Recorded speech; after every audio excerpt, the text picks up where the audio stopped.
नमस्कार, आप देख रहे हैं अपना उत्तर प्रदेश। मैं हूं आपके साथ सचिन चौहान।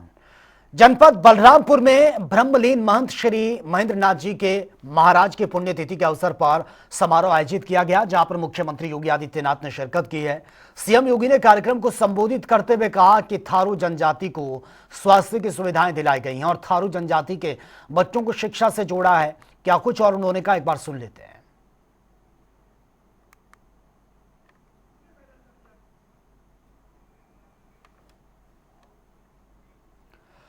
चलिए आगे बढ़ते हैं बड़ी खबर के साथ। और फिलहाल इस वक्त ये बड़ी खबर सामने आ रही है। बड़ी खबर आप तक पहुंचा रहे हैं। बीमारी से जूझ रहे मोची रामचेत का निधन हो चुका है। कैंसर और टीबी से वो लंबे समय से जूझ रहे थे और पिछले साल ही राहुल गांधी ने उनकी मदद भी की थी, लेकिन अब वो हमारे बीच में नहीं है। राहुल गांधी ने रामचेत के परिजनों से बातचीत की है, टेलीफोनिक बातचीत ये उनकी हुई है। लेकिन फिलहाल जो अब खबर निकलकर सामने आ रही है, अमेठी कांग्रेस कार्यालय के प्रभारी को उनके घर भेजा है, क्योंकि राहुल गांधी ने खुद परिवार के लोगों से टेलीफोनिक बातचीत ये की है। और बीमारी से जूझ रहे थे मोची रामचेत, जो अब हमारे बीच में नहीं हैं, काफ़ी गरीब स्थिति में थे और उसके साथ ही वो बीमारी से भी जूझ रहे थे। कैंसर और टीबी बीमारी से वो ग्रस्त थे। राहुल गांधी ने टेलीफोनिक बातचीत की है परिवार से और उनकी मदद भी की थी इससे पहले। फिलहाल फ़ोन पर यह बातचीत हुई है राहुल गांधी की। तो फिलहाल ये बड़ी खबर से आपको अपडेट करवा रहे हैं।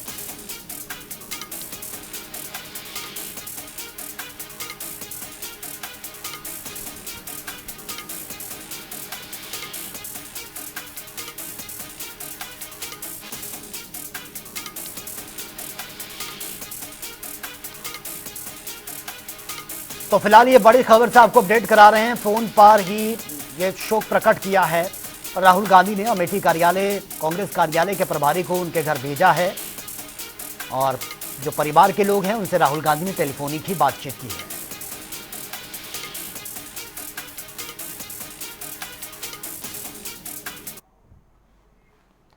प्रयागराज में जनवरी 2026 में लगने वाले माघ मेले की तैयारियां जो हैं वो शुरू हो गई हैं। वहीं संगम तट पर पुलिस विभाग ने भूमि पूजन कर मेले की शांतिपूर्वक आयोजन की कामना की है और इसी के साथ ही पुलिस कमिश्नर और महंत बलबीर गिरी ने विधिवत पूजा अर्चना की है और इसी को लेकर हमारे संवाददाता ने बाकायदा कर रिपोर्ट भी तैयार की है। देखिए, आज मां भगवती त्रिवेणी से तीर्थराज प्रयाग के सभी देवी देवताओं से आज प्रार्थना की गई प्रशासन की तरफ से कि आज जो है यहाँ पर भूमि पूजन के द्वारा जो प्रशासन है वो अपना धर्म ध्वज आज यहाँ स्थापित करेगा। अशोक स्तंभ एक तरह से आज यहाँ स्तंभित हो गया है। माँ भगवती से यही प्रार्थना की गई कि यहाँ की जो व्यवस्थाएं हैं उसको बहुत सुंदर कर सकें। उन्हीं व्यवस्थाओं के अनुरूप आज भगवान से प्रार्थना की गई। साथ ही साथ में जो प्रशासन के अधिकारी वर्ग है, जो प्रदेश के मुख्यमंत्री वर्ग है इत्यादि जितने भी इससे संबंधित है प्रशासन के, सबके लिए माँ भगवती से प्रार्थना की गई कि सभी को भगवान सद्बुद्धि दे और ऐसी बुद्धि प्रदान करे जिसके कारण हमारे प्रयागराज की गरिमा और विश्व पटल पर अपनी पहचान छोड़े। वैसे भी हमारा प्रयागराज विश्व पटल पर अपने एक अद्भुत और अलौकिक अपनी पहचान रखते हैं, पर हर साल की भांति इस वर्ष भी हम सभी का यह दायित्व बनता है कि पहले भगवती से प्रार्थना करके उस स्थान की गरिमा को बनाने के लिए हमें सामर्थ्य और शक्ति दी। इसी भाव के साथ आज सभी प्रशासन के साथ पर बैठकर यहाँ भगवती त्रिवेणी से, हनुमान जी महाराज से, द्वादश महादेव से और तीर्थराज प्रयाग के समस्त देवी देवताओं से प्रार्थना की गई है कि अब जो माघ मेला हमारा 2025-26 शुरू हो रहा है उसके लिए हमें सामर्थ्य दे, शक्ति दे, ताकि ये कुंभ माघ मेले को भव्य रूप से हम आगे ही पहुंचा सके। इसी कामनाओं के साथ भगवान से प्रार्थना की। माघ मेले 2025 और 26 की शुरुआत हो चुकी है और आज संगम क्षेत्र के त्रिवेणी मार्ग पर विधि विधान से रिजर्व पुलिस लाइन के लिए पूजा अर्चना की जा रही है। और ऐसे में आज ये पूजा अर्चना पुलिस कमिश्नर प्रयागराज जोगेंद्र कुमार और हनुमान मंदिर के महंत बलबीर गिरी और एडिशनल कमिश्नर अजय पाल शर्मा समेत तीनों जोन के डीसीपी भी यहाँ मौजूद है। और ये विधि विधान से पूजा अर्चना की जा रही है और मंत्र उच्चारण किया जा रहा है और हवन किया जा रहा है। माघ मेला 2025-26 के सफल आयोजन के लिए ये पूरी तरह से हवन और विधि विधान से पूजा भूमि पूजन की जा रही है। और इसके साथ ही यहाँ पर रिजर्व पुलिस लाइन की शुरुआत हो जाएगी और पुलिसकर्मी यहाँ पर रहकर माघ मेले को पूरी तरह से सफल बनाने में अपनी योगदान देंगे और विधि विधान से ये पूजा अर्चना कराई जा रही है। और आपको बता दें तीनों जोन के डीसीपी भी यहाँ मौजूद हैं और कई एसीपी भी यहाँ मौजूद हैं और यहाँ पर मंत्र उच्चारण करते हुए यहाँ पर सफल आयोजन की कामना की जा रही है, हवन किया जा रहा है और पूजा अर्चना की जा रही है, क्योंकि महाकुंभ 2025 के तर्ज पर माघ मेला 2025 और 26 को भव्य बनाने की सरकार की पूरी कवायद है और माघ मेले को महाकुंभ की तरह ही एक तरह से बनाया जाएगा और भव्य और दिव्यता होगी और श्रद्धालु यहाँ पहुंचेंगे और आस्था की डुबकी लगाएंगे। माघ मेले 2025 और 26 लोगों को भूमि पूजन हुए और हमारे साथ पुलिस कमिश्नर प्रयागराज से हम बात कर ले जोगेंद्र कुमार सर माघ मेले 2025-26 की लेकर शुरुआत हुई, किस तरह से भूमि पूजन हुई, क्या कुछ खास? देखिए, आज हम लोगों ने माघ मेले का भूमि पूजन जो पुलिस विभाग की तरफ से होता है वह हम लोगों ने आज किया है और 2025-26 का माघ मेला और भव्य रूप से अन्य माघ मेलों की तुलना में शायद भीड़ की संभावना प्रतीत हो रही है। इसको लेकर के हम लोगों ने पुलिस विभाग की कुल 17 थाने और 40 पुलिस चौकियों में इस बार हम लोगों ने स्थापित किया है ताकि आने वाले टाइम में किसी भी श्रद्धालु को कोई समस्या न होने पाए। ट्रैफिक का प्लानिंग और भव्य की गई है। ट्रैफिक के लिए हम लोगों ने और पार्किंग स्थल चिन्हित किए हैं और फेज वाइज यहाँ ड्यूटियां लगाई जाएगी। नोडल अफसर की तैनाती कर दी गई है और पुलिस विभाग का जो हमारा होता है पुलिस ऑफिस माघ मेले का वो तैनात कर दिया गया है, स्टार्ट कर दिया गया है। उसमें नोडल अफसर तैनात हो गए हैं, उसके सहायक स्टाफ तैनात हो गया और आने वाले समय में फेज वाइज ड्यूटियां लगा करके माघ मेले को निर्विघ्न रूप से संपन्न कराएंगे। इसी को लेकर आज महाकुंभ में 2000 जिस तरह से AI का पूरा उपयोग हुआ था और इस तरह क्या खास व्यवस्था इस बार होगी, क्योंकि महाकुंभ से भव्य हुआ था, माघ मेला उसके तर्ज पे क्या होगा?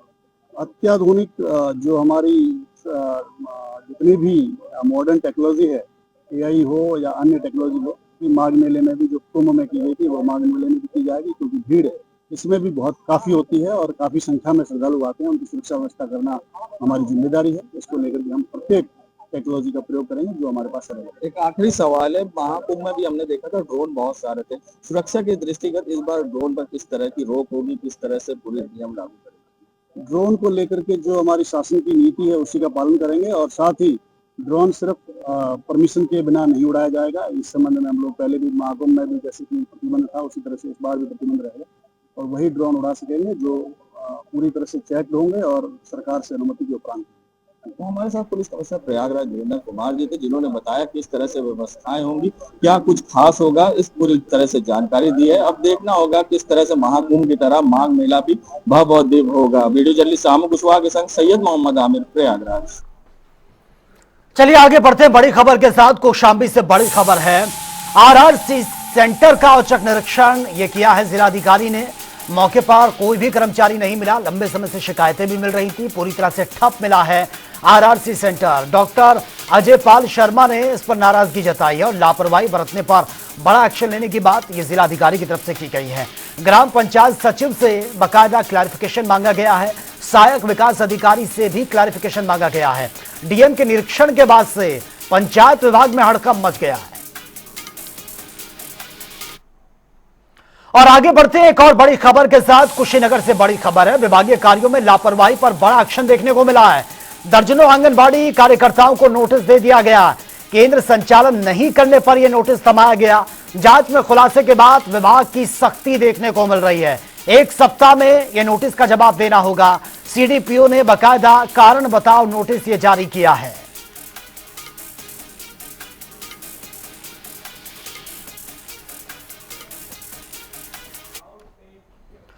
चलिए आगे बढ़ते हैं बड़ी खबर के साथ। और बांदा से बड़ी खबर है। दिल्ली ब्लास्ट के बाद अलर्ट पर है बांदा। अलर्ट मोड पर आया है पुलिस प्रशासन। DIG SP ने सुरक्षा का जायजा लिया और भीड़ भाड़ वाली जगहों पर लगातार चेकिंग अभियान चल रहा है। इसमें स्टेशन हैं, बस स्टैंड की बात करें, यहां पर भी चेकिंग चल रही है। डॉग स्क्वाड की टीम मौजूद है और बॉम्ब स्क्वाड, डॉग स्क्वाड दोनों टीमें मौजूद हैं और लगातार सघन चेकिंग ये चल रही हैं। तस्वीरें आपके सामने हैं। सभी लोगों का अवगत है जो अलर्ट जारी हुआ पूरा प्रदेश भर, उसको लेकर मैं आज बांदा रेलवे स्टेशन पे हमारे SP बांदा और उनका पूरा टीम, RPF का पूरा टीम, GRP इन सबको लेकर यहाँ पे चेकिंग किया था। अभी भी चेकिंग चल रही है, आप देख सकते हैं, जिसमें हमारा डॉग स्क्वाड और ASF टीम को भी हम लोग साथ में लेकर संदिग्ध वस्तु कहीं पड़ा है उसको भी चेक कर रहे हैं और संदिग्ध लोगों को भी पूछताछ कर रहे हैं और सबको बैग वगैरह खुलवा कर भी चेक कर रहे हैं। ये चेकिंग अभी यहाँ के अलावा बस स्टैंड भी हम लोग कराएंगे और आसपास कुछ सेंसिटिव प्लेसेस हैं वहाँ भी सब कराएंगे। सभी लोगों का अनुरोध है, हमारा चित्रकूट पुलिस की तरफ से, जाम रेंज पुलिस और बांदा पुलिस की तरफ से भी ये अनुरोध है कि कहीं भी अगर आप लोगों को संदिग्ध वस्तु मिलता है तुरंत पुलिस को इन्फॉर्म करें। 112 इमरजेंसी नंबर है, तुरंत उसमें फ़ोन करेंगे, हम लोग तत्काल अटेंड कर लेंगे। और दिल्ली धमाके में अमरोहा के 2 लोगों की मौत की खबर है और इस मामले में अब मृतक के परिजनों को 1 करोड़ रुपए मुआवजा और मृतक की पत्नी को नौकरी की मांग भी उठ रही है। हमारे संवाददाता महेंद्र सिंह की एक बार ये रिपोर्ट देख लेते हैं। दिल्ली में हुए ब्लास्ट में अमरोहा के 2 लोगों की मौत हो गई, जिनकी पहचान अशोक कुमार गुर्जर और लोकेश गोयल के रूप में हुई। जिसके बाद परिजनों को जैसे ही इसकी सूचना मिली तो परिजन जो है वो दिल्ली पहुंच गए और उनके शव को लेकर गांव में आ गए। वहीं हम बात करें अशोक कुमार की, तो अशोक कुमार लगभग 9 साल से परिवहन नगर निगम है उसके अंदर जो है वो लगातार संविदा कर्मी के रूप में काम कर रहे थे और इनकी जो दोस्ती थी वो लोकेश से बताई जा रही है, जिसमें कल लोकेश सोमवार के दिन अपने एक रिश्तेदार को मिलने के लिए हॉस्पिटल गए, जिसके बाद में इनकी फ़ोन के माध्यम से दोनों की बातचीत हुई और शाम के समय अशोक लोकेश को लेने के लिए मेट्रो स्टेशन के पास जो लाल किले के नज़दीक है वहाँ पहुँचे। उसके बाद में वहाँ से दोनों एक कार में सवार होकर वहाँ से जो है वो अपने गंतव्य के लिए निकलते हैं, जिसके बाद में लाल किले के पास जैसे ही उनकी गाड़ी पहुँचती है, पार्किंग में गाड़ी खड़ी थी कोई अन्य आसपास के स्थान पर, तो उसमें ब्लास्ट हो गया, जिसमें जो है उनकी अन्य लोगों के साथ साथ अमरोहा के दोनों लोगों की भी जो है वो मौत हो गई। जिसके बाद से परिजन दोनों की बॉडी को लेकर अपने गांव पहुंचे, अंतिम संस्कार कर दिया गया है। जिसके बाद लोग जो है, जो गांव के लोग यहाँ इकट्ठा हुए थे उनकी भी और जो परिजन हैं वो सभी जो है वो मांग कर रहे हैं कि जो भी इस मामले में दोषी हैं उन्हें जल्द से जल्द जो है पकड़कर कार्रवाई की जाए। अशोक कुमार बहुत ही हंसमुख स्वभाव के व्यक्ति थे। करीब वो 8-9 साल से दिल्ली में रहते थे, पहले गांव में ही रहते थे। उनका परिवार, बच्चे तो वहाँ पर रहते हैं लेकिन बाकी परिवार उनका गांव में ही रहता है। लास्ट टाइम कब यहाँ आए थे? ये अभी दीपावली पे यहाँ आए थे, 3-4 दिन यहाँ रह के उसके बाद में तब वापसी गए। तो इनके परिवार में कौन कौन लोग हैं? इनके परिवार में इनके बड़े भाई हैं जो बहुत ही सीधे टाइप के आदमी हैं, बहुत ही ये ज़्यादा मतलब वो पूरे घर का लालन पालन यहाँ का भी और वहाँ का भी सिर्फ वही करते थे। उनकी मदर है, उनके बच्चे हैं, 2 लड़की हैं, 1 लड़का है, दूसरे भाई के भी बच्चे हैं, लेकिन सबके पूरा पारिवारिक बोझ जो था वो उन्हीं के ऊपर था। अच्छा, इस घटना के बाद आप मतलब क्या मांग करते हैं इस प्रकार की घटना? इस प्रकार की घटना के बाद मतलब सरकार, हम चाहते हैं कि सरकार उस परिवार की आर्थिक मदद करे, ये हमारी उनसे मांग है। उसी घरवाली को नौकरी मिले और उसे जो भी है अपने मतलब सरकार की कमी से कोई वैसा रोड एक्सीडेंट तो हुआ नहीं है तो उसे शहीद का दर्जा मिलना चाहिए। अच्छा, उनकी जो मौत की खबर आपको जब लगी तो उसके दुखों का पहाड़ टूटा, उसके बारे में थोड़ा बताएं। घर का माहौल तो अब भी रात से ही और अब भी पूरा गांव ही गमगीन है। घर की तो बात ही छोड़ो, घर के तो उसकी माँ मतलब उठा ही ना जा रहा उनसे। तो हार्ट की पेशेंट है, बहुत ज़्यादा बीमार रहने वाली हैं। उनकी भाभी भी ऐसी है, पूरा परिवार ऐसी है, सिर्फ उनके ऊपर सारा कारोबार चल रहा था। ये अभी हमारे साथ में उनके परिवार से थे जिन्होंने सारी जो है वो अपनी आप बीती उस समय की जो बताई है कि जिस समय उनके शव को यहाँ गांव में लाया गया तो किस तरीके से जो पूरा गांव था वो गमगीन था। और महेंद्र सिंह, संता टीवी, अमरोहा। और उधर दिल्ली ब्लास्ट में मेरठ के रहने वाले मोहसिन की भी मौत की खबर है, जिसमें परिवार में कोहराम मच गया। दरअसल मोहसिन दिल्ली में ई रिक्शा चलाकर गुजर बसर कर रहे थे और बताया जा रहा है कि मोहसिन अपनी सवारी को लेकर जब जा रहे थे तभी ये ब्लास्ट हुआ और वो ब्लास्ट की चपेट में आ गए। उनकी ऑन द स्पॉट मौत हो गई है। आज उनका शव दिल्ली से मेरठ लाया गया है। हमारे संवाददाता सरफराज अहमद की एक बार ये रिपोर्ट देख लेते हैं। दिल्ली ब्लास्ट में मेरठ का मोहसिन भी काल के गाल में समा गया। मोहसिन दरअसल मेरठ का रहने वाला था और 2 साल पहले ही वो दिल्ली अपने 20 बच्चों के साथ शिफ्ट हुआ था। कल जब ये हादसा हुआ था उस वक्त मोहसिन दिल्ली में मिनी मेट्रो जो है उसको चलाने का काम तो करता ही है वो, तो वो उसी काम के सिलसिले में मिनी मेट्रो चला रहा था, उसके साथ कुछ सवारियां भी थी, तभी ये ब्लास्ट हुआ और इस हादसे में मोहसिन की भी मौत हो गई है। इस वक्त मैं मौजूद हूँ मेरठ के मोहसिन के उसी घर पर जहाँ उसके परिवार के अन्य लोग रहते हैं। यहाँ पर उसके शव को आज सुबह 8 बजे लाया गया था और मेरे पीछे जो आप ये भीड़ देख रहे हैं ये दरअसल उसी जो पड़ोस के लोग हैं वो यहाँ पर इकट्ठा हो गए हैं और अपनी संवेदनाएं व्यक्त करने के लिए यहाँ सब जमा हुए हैं। यहाँ पर मोहसिन के घर वाले जो हैं वो भी बैठे हुए हैं और विलाप कर रहे हैं। आपको बता दूं कि मोहसिन की उम्र करीब 35 साल है और उसके 2 बच्चे हैं। बीवी के साथ वो दिल्ली में ही अपनी ससुराल में रहता था और मिनी मेट्रो रिक्शा चलाने का काम करता था। 2 वक्त की रोटी कमाने के लिए मोहसिन कल भी जो है मिनी मेट्रो को चला रहा था, लेकिन वहां पर जिस तरीके से ब्लास्ट हुआ उसके बाद में इस हादसे में मोहसिन भी इस चपेट में आ गया और उसकी दर्दनाक मौत हो गई। आज सुबह 8 बजे उसके शव को मेरठ लाया गया है। यहाँ पर शव को रखा गया है और ऐसा बताया जा रहा है कि कुछ देर बाद शव का दफीना यानी कि जो उसका अंतिम संस्कार है वह भी किया जाने वाला है। फिलहाल मौके पर गमगीन माहौल है और लोग यहाँ पर जमा होने शुरू हो गए हैं। मोहसिन अपने काम के सिलसिले में 2 साल से दिल्ली में ही रह रहा था और जिसके बाद कल ये हादसा हुआ उसके बाद से जो पूरा मोहल्ला है वह गमगीन है। मोहसिन के दोस्त भी यहाँ पर मौजूद हैं, उनसे हम जानते हैं। मोहसिन यहाँ से कब गया था दिल्ली? तकरीबन रहता था 2 साल से था वो उधर। बीच में चक्कर लगाता था, ये रिक्शा चलाता था उधर, मजदूरी करके अपने परिवार का पेट पालता था। तो लगभग उससे 10-15 दिन पहले भी वो आया था, फिर चला गया था। क्या काम करता था दिल्ली में? वो दिल्ली में ये रिक्शा चलाता था। अच्छा, तो यहाँ परिवार के लोग भी जो यहाँ पर रहते हैं उनसे मिलने आता था मोहसिन? जी आता था उनसे मिलने। अभी लगभग 4-5 दिन पहले भी आया था, वो मिलकर चला गया परिवार से। तो जब यहाँ रोजगार नहीं तो आदमी कहीं ना कहीं जाता है अपना रोजगार भी बच्चों पालने के लिए, तो उसी वजह से वो भी दिल्ली चला गया था। वो ये रिक्शा उधर चला रहा था। क्या पता लगा जिस तरह से हादसा हुआ आपको, आप सबको, परिवार वालों को, मोहल्ले वालों को? पता तो ये चला था कि वहाँ पर खबर आई थी कि परिवार के यहाँ फ़ोन आया उसके घर वाले का कि ऐसा ऐसा हादसा हो गया, लेकिन पता नहीं चला था उस वक्त। फिर अगले दिन पता चला लगभग 7 बजे कि ऐसे ऐसे मोहसिन का इंतकाल हो चुका है उसमें ब्लास्ट में, जो लाल किले के अंदर ब्लास्ट हुआ है। तो वहाँ की पुलिस से कोई संपर्क हुआ घर वालों का? किसने बताया कि ऐसा काम, पहचान कैसे हुई इसकी? पहचान प्रशासन ने करी है, वो उन्हें बताया था, दिल्ली पुलिस ने जो करी है, पहचान हो गई थी क्योंकि उधर ही रहता था, परिवार ने पहचान कर ली थी। फिर यहाँ पे इत्तला दी गई। कितने बच्चे हैं मोहसिन के? मोहसिन के 2 बच्चे हैं। क्या कुछ परिवार में, अब जैसे 2 बच्चे हैं, बीवी है तो कमाने वाला, उसके बीवी बच्चों के लिए कुछ मांग की है मुआवजे की? मुआवजे की मांग तो, लेकिन हमारे भी यही अपील है, सबकी यही प्रशासन से अपील है कि ज्यादा से ज्यादा परिवार की मदद की जाए। क्योंकि परिवार मजदूरी करके तो अपना पेट पालता था वो, और रोजगार के लिए अपना घर छोड़ कर गया वो। तो हमारी प्रशासन से यही अपील है कि ज्यादा से ज्यादा इस परिवार की मदद की जाए। गरीब परिवार है, इनके जो मेन ये घर है उधर ससुराल थी, ये जो घर है ये भी किराए पर रहता है। ये घर किराए पे है। किराए का घर है? किराए पर रहते हैं। अच्छा, ये बताइए, जो दफीनों को लेकर विवाद चल रहा है, उसकी बीवी कह रही है कि दिल्ली में दफनाया जाना चाहिए और आपके परिवार के लोग जो हैं यहाँ मौजूद हो कह रहे हैं यहाँ, तो क्या अब उसका नतीजा निकला है? कोई बात चल रही है? क्योंकि ये तो जो दफीना रुक गया उसका। नतीजा इसका ये निकला है कि इसकी घरवाली आ रही है, उनसे बातचीत करेंगे। अब जैसा भी इसका हल निकलेगा वो आपको बता दिया जाएगा। फिलहाल वो आ रहे हैं, बातचीत करेंगे बैठकर, उसके बाद हल निकलेगा। जनता टीवी के लिए मेरठ से सरफराज अहमद। दिल्ली के लाल किले पर हुए ब्लास्ट के बाद मथुरा में भी सुरक्षा एजेंसियां इस वक्त अलर्ट मोड पर हैं। आपको बता दें कि कृष्ण की नगरी, प्रमुख मंदिरों और रेलवे स्टेशन पर सुरक्षा बढ़ा दी गई है।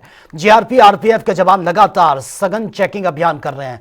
हर यात्री और वाहन की गहनता से तलाशी हो रही है और इसी पर हमारे संवाददाता ने बाकायदा ग्राउंड रिपोर्ट भी तैयार की है। दिल्ली ब्लास्ट के बाद मथुरा रेलवे जंक्शन पर आप देख सकते हैं मेरे पीछे रेलवे जीआरपी के द्वारा सघन चेकिंग अभियान किया जा रहा है। वाहनों को चेक किया जा रहा है और अभी जो थोड़ी देर पहले प्लेटफॉर्म पर भी यात्रियों का सामान जो है चेक किया गया था। अगर बात करें एसएसपी श्लोक कुमार और चंद्र प्रकाश डीएम जिलाधिकारी की, तो उन्होंने रेलवे के अलावा नए बस स्टैंड और जन्मभूमि का भी यात्रियों का सघन चेकिंग अभियान किया, वाहनों के सघन चेकिंग अभियान किया। आपको बता दें कि जो उत्तर प्रदेश के डीजीपी हैं, उन्होंने पूरे उत्तर प्रदेश में हाई अलर्ट जारी किया गया है। इसको लेकर के तमाम तरीके के सघन चेकिंग अभियान चलाए जा रहे हैं। प्रेम चतुर्वेदी, जनता टीवी, मथुरा। और दिल्ली के लाल किले के पास हुए ब्लास्ट के बाद प्रयागराज पुलिस भी अलर्ट मोड पर आ गई है। आपको बता दें कि सुरक्षा के मद्देनजर सिविल लाइंस के पास पुलिस ने सघन चेकिंग अभियान चलाया। इस दौरान 4 पहिया वाहनों की डिग्गी खोलकर यह जांच की जा रही है और नियमों का उल्लंघन करने वालों पर तुरंत एक्शन भी लिया जा रहा है। दिल्ली में लाल किले के पास कार में हुए ब्लास्ट के बाद प्रयागराज की भी पुलिस अलर्ट मोड पर है और आपको दिखा रहे हैं यहाँ पर भी चेकिंग अभियान चलाकर गाड़ियों को चेक करा जा रहा है कि कोई किसी तरह का संदिग्ध कोई ना हो और उसमें किसी तरह का अलग से कोई ऐसा पदार्थ लेके ना जा रहा हो जिस कुछ विस्फोटक हो या कुछ अन्य जैसी चीजें, इसको लेके यहाँ पर चेकिंग की जा रही है। बता दें प्रयागराज में भी दिल्ली में हुए लाल किले के पास धमाके के बाद अब चेकिंग अभियान चलाया गया है। सुभाष चौराहे पर ये सिविल लाइंस की चेकिंग की जा रही है। दिल्ली में लाल किले के बाहर एक कार में विस्फोट हुआ है जिसके बाद कई कारें जल गई हैं और उसके बाद वहां पर अलर्ट मोड पर है। प्रशासन जांच कर रहा है कि धमाके की वजह क्या थी और पूरी तरह से पुलिस यहां पर चेकिंग अभियान चला रही है। दिल्ली के हादसों को लेकर यूपी अलर्ट मोड पर है और लगातार यहाँ पर चेकिंग चल रही है और आपको दिखा रहे हैं यहाँ पर पुलिस चेकिंग अभियान चला रही है और जो लोग यातायात नियमों का उल्लंघन भी कर रहे हैं उनकी गाड़ियों का चालान हो रहा है। गाड़ियों में ब्लैक फिल्म जो लगा रखे हैं उनकी ब्लैक फिल्म भी उतारी जा रही है। तो ऐसे में प्रयागराज में भी अब अलर्ट मोड पर पुलिस दिख रही है क्योंकि दिल्ली के धमाकों के बाद अब प्रयागराज की पुलिस भी अलर्ट मोड पर है और लगातार सख्ती बढ़ती जा रही है। वीडियो जर्नलिस्ट आमू कुशवाहा के संग सैयद मोहम्मद आमिर, प्रयागराज। और पुलिस ने शहर वासियों से सतर्क रहने और संदिग्ध गतिविधियों पर खबर देने की भी अपील की है कि पूरा सहयोग करें। अगर कुछ ऐसा सस्पेक्टेड नजर आता है तो तुरंत पुलिस को इन्फॉर्म करें। एक बार ये रिपोर्ट देख लेते हैं। दिल्ली में हुए बम ब्लास्ट के बाद अब पूरा यूपी अलर्ट मोड पर है और प्रयागराज में भी लगातार चेकिंग अभियान चलाया जा रहा है। गाड़ियों को रोककर चेकिंग की जा रही है, चाहे रेलवे पुलिस हो या फिर शहर की पुलिस हो। फिलहाल हमारे साथ डीसीपी नगर है, हम उनसे बात करेंगे। सर, ये जो मुंबई दिल्ली में जिस तरह से ब्लास्ट हुआ है कार में, उसको देखते हुए किस तरह से निगरानी की जा रही है, क्या कुछ खास व्यवस्था है, किस तरह से सीसीटीवी की भी मदद ली जा रही है? आज दिल्ली में हुए कार में धमाके के बाद पूरे उत्तर प्रदेश में अलर्ट जारी किया गया है। इसी के तहत प्रयागराज पुलिस कमिश्नरेट में भी जगह जगह पर सघन चेकिंग अभियान किया जा रहा है। वाइटल इंस्टॉलेशन जैसे airport, railway station, bus stand, अन्य संवेदनशील धार्मिक स्थानों के आसपास सघन चेकिंग की जा रही है। इसमें हमारी EHF टीम, DBS टीम, अन्य टीमें भी लगी है। इसमें रेलवे पुलिस और नगर की पुलिस भी इसमें पूरी सघन चेकिंग अभियान में पूरा हिस्सा ले रही है। इसके तहत किसी भी सस्पिशियस मूवमेंट, चाहे कोई व्यक्ति या वाहन का हो, उसकी सघन चेकिंग की जा रही है। उसको इंटरसेप्ट करने का हमारे द्वारा निर्देशित किया गया है।